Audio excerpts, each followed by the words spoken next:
Good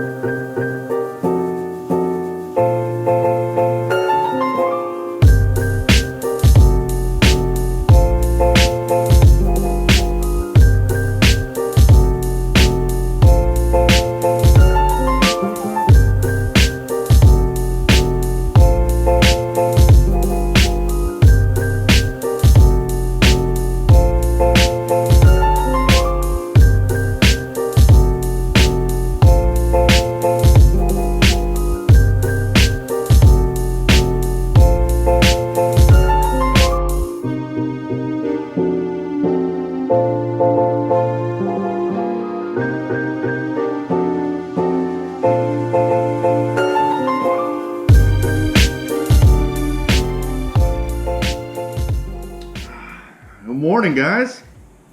My name is Mark Santamaria. Welcome back to the channel. Welcome back to the RC vlog. Man, it's been a crazy week. I've been wanting to record more. I wasn't able to. It's been one of those weeks at work. It was a deadline week, a major deadline week, so been running around like chickens with their heads cut off. It was a successful week, but it was a rough week. And after that last vlog, I promised myself I wasn't going to do like late night forced vlogs anymore. I feel like at that point of the night, after a long day at work, my mental acuity is already all jumbled up. I got too much on my mind, and man, that last vlog was almost kind of hard to watch. But here we are. It's Saturday morning, and it's freaking cold. It is super cold. So yesterday when I left work, it was 66 degrees. Beautiful 66 degrees. I was like, oh man, this is going to be a great weekend. This morning I wake up 32. Probably not cold for everybody. I'm sure 32 is not that cold for you guys, but I'm from Texas. It's freaking cold. So here we are. I'm just going to sit here and talk to you guys about some things I want to talk about. So during the week, I pretty much like think about all these different things I want to talk about in the vlog. And obviously I didn't have much time this week, so I'm getting it all out now. There's a whole bunch of little things. First off, last Tuesday when I club race, someone commented about my music. They didn't like my music. I can't say I don't like my music. I think my music's kind of cool. But the thing about music on YouTube, for you guys who have never made a YouTube video or aren't aware of how this works, is music has to be royalty free. So I can't go just get any song and put it on my vlog, because YouTube will flag it as a copyright infringement. And then they'll remove my video, or they'll ding my channel or whatever. So I have a really limited source on how to get music. I have to basically find royalty-free music or YouTube music. And there is a couple options. You can pay not a lot, but you can pay an amount to get the music, or you can find artists that allow you to use their music. But in order to download it, you're probably either going to download a whole bunch of spam. You're not going to know what you're downloading. You don't ever typically want to download just random stuff off the internet, especially if it's free, because it's probably installing some spyware. So in order for me to get music, I actually record the music off of the computer using a mixing board. So long story short is it's not the easiest thing to get music off, or get good music and update my music. But I promise I'll do it soon. Again, been a long week, so this is what it is. So I got a lot to talk about. It's morning, coffee time. I'm hoping to knock out a few vlogs this morning. I got a whole bunch of cool vlogs coming. But, sorry, I lost my train of thought. See, I'm pre-coffee, guys. Pre-coffee, like I'm almost done with my coffee, so I should be good. My ET410 progress. So a lot of guys were following my ET410 build. I said I was going to time that build, see how long it took. I timed like the first 2 sessions. After the first 2 hours, I got that. And then after that, it's pretty much just sitting in my office waiting to be built. So whenever I have time between putting the boys down to sleep, or dinner, I'll maybe have like 30 minutes here, 30 minutes there, and I'll work on a bag or whatever. So I didn't do the total build. Obviously, it's taken me a long time. And it's because I can't just sit and build for 4 hours or 5 hours. I don't have that time. I guess I have it on the weekends, but on the weekends I like to spend either racing at the track or with my boys, hanging out, just hanging out with the family. Last weekend one of my boys was sick, so I wasn't able to do that. But granted, the overall time looked long because I still have yet to show the completed project. just so you guys know, it is done. The build is done. I have not mounted my electronics yet. I want to shorten my wires, things like that. I plan on doing that today. I actually plan on doing a soldering video, but we'll see how that works out. So, on my last video, I talked about changing my shock package. Oh, that was a hard video to watch. I was like losing my words. I was messing up my train of thought. I messed up on some of the math. I didn't feel like I was communicating effectively. And part of the reason why I started this vlog is to improve the way I communicate. But I got called out. Apparently the shock package I'm running is not identical to a lot of the team drivers. So shortly after I released that video, I got hit up by Mike E. Joe Bornhorst called me out. He basically said, "You're running the wrong shock package. You're running tapered pistons," which I was running tapered pistons. It was flat on one side and tapered on the other side. And he was saying I should have run flat, which is what everyone's running. So, with that said, I told Joe, basically Joe messaged me and he was giving me a hard time about it. He's like, whatever, you're the one who messed it up. And I was like, you know what, I'm going to blame this one on you. So that's why this video is called Joe Bornhorst Tricked Me, because I told him I was going to put him on blast. If you guys don't know who Joe Bornhorst is, Joe Bornhorst is one of the best techno team drivers, one of the best drivers in the world, actually.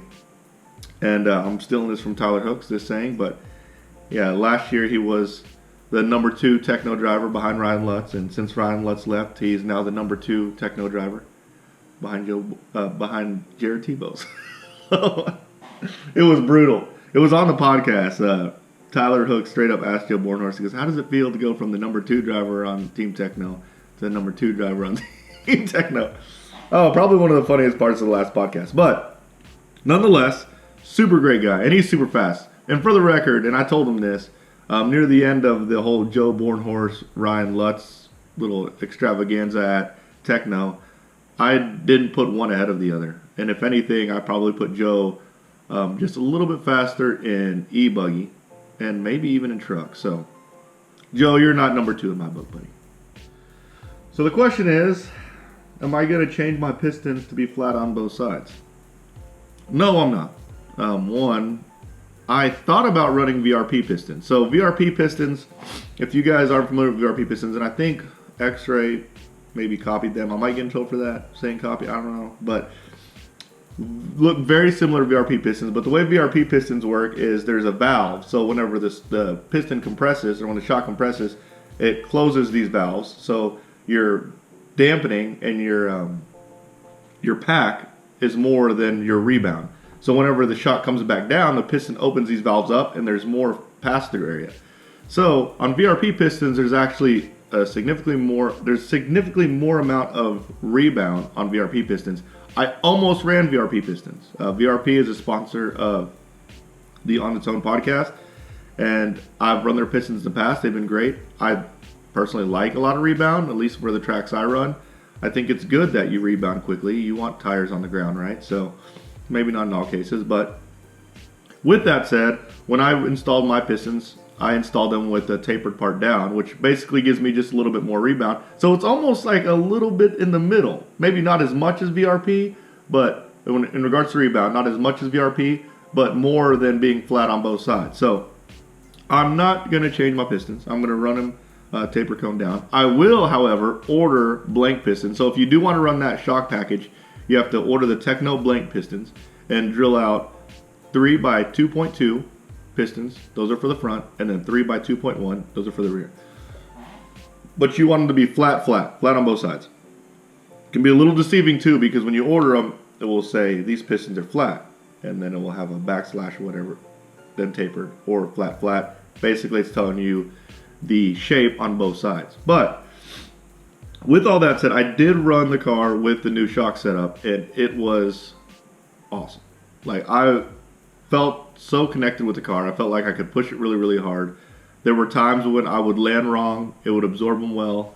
It had a lot of pack. It was jumping really well, handling really well. I really, really like the shock package I have, especially at the track that I'm at. I'm not going to change it until I feel like I might need a little bit more, but I don't even know if a driver like myself can tell the difference between a tapered bottom piston and a flat bottom piston that's exactly the same. So that's that. I'm going to keep it how it is. I am going to order the other stuff. I'll probably order VRPs too. It would be nice to have some options, but the car felt great.